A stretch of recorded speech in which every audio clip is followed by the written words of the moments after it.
Hello guys, may bago tayong project ngayon. Ito yung old pump from my mother-in-law. Ilalagay ko siya ngayon sa aking water system as a booster pump. Bali yung suction, kakabit ko siya rito. Suction, kakabit ko dito. Tapos ito yung bypass, isasara. Tapos yung discharge ng pump. Yung discharge. Papunta dito. Tapos itong bypass sarado. Para hindi babalik yung tubig doon sa tank. Sa taas doon.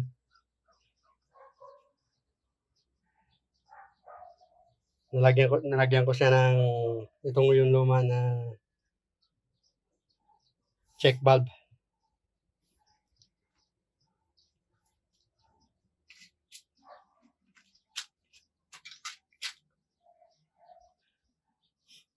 Yung lumang pressure tank nila. Ayan, may mga winelding na. Yung sa ilalim, winelding ko rin siya kanina. Ayan o. Sira na rin. Saka lalagyan ko siya ng filter sa discharge ng pump. Para pagdating doon sa baba, malinis na siya. Ito, bumili rin ako ng PPR. Mas maganda yung PPR na gamitin.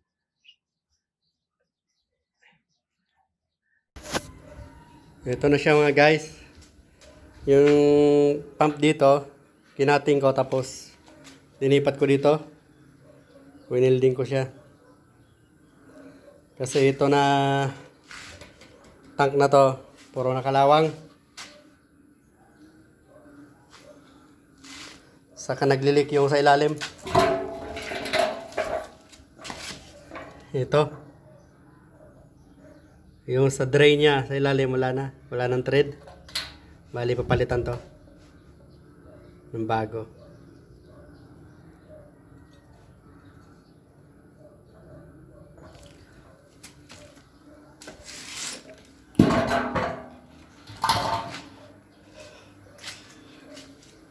Bali ito guys, tatanggalin ko to. Tapos ito sa isang pump, tatanggalin ko. Kasi iba yung design ng water tank na yon. Nilagay ko siya dito. Tapos bala ko dito, galing dito. Dito na yung discharge niya. Tanggalin ko to, dito na yung discharge. Tapos dito yung suction. Tapos dito na yung pressurized outlet na galing sa tangke.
One eternity later. Guys, yung project na kompleto ko rin siya. Naka-service na siya ngayon, guys. Ayan. Tingnan natin. Bali ito, yan. Tingnan ko siyang valve. Para in case na i-service natin to, pwede natin siya tanggalin. Ayan.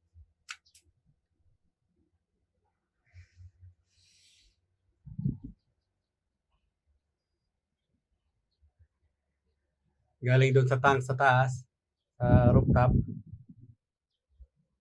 Pababa dito. Diyan, dyan. Sa dito.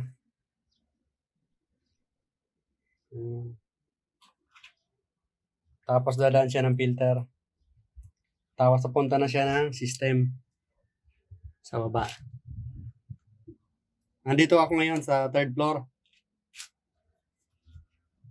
Kaya pagdating sa baba, malakas na yung pressure niya. Nilagyan ko rin siya ng bracket para sa filter. Para kahit magtanggal tayo nito, kung maglilinis tayo, hindi siya gagalaw.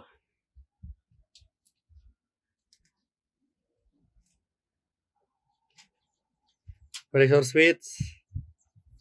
Saka ito yung pressure gauge. Lagay ko siya dito. Ayan. Discharge niya papuntang tank. Ayan.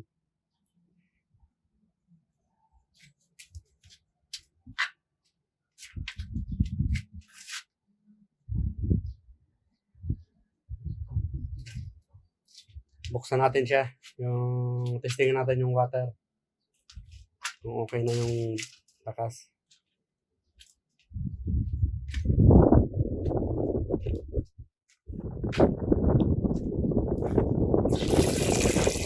Okay guys, ang lakas. Kung wala pang booster unit, mahina yan. Ngayon, ang lakas na.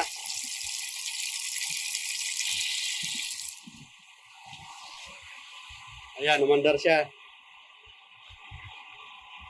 Obserbahan natin yung pressure. Tingnan nyo, tumataas na siya. Mga 30 PSI, mag-stop na yan. Tinet ko siya ng 30 PSI.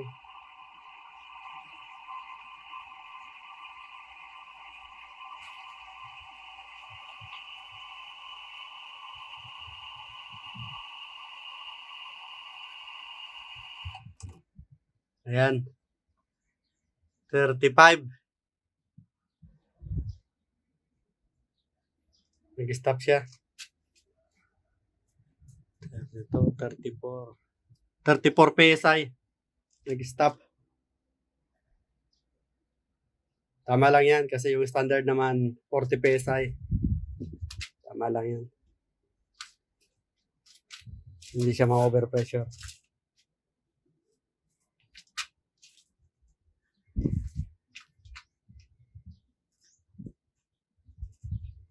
Yan lang guys. Booster unit para sa water system. Abangan nyo na lang ang susunod kong video. Please subscribe and share. Thank you.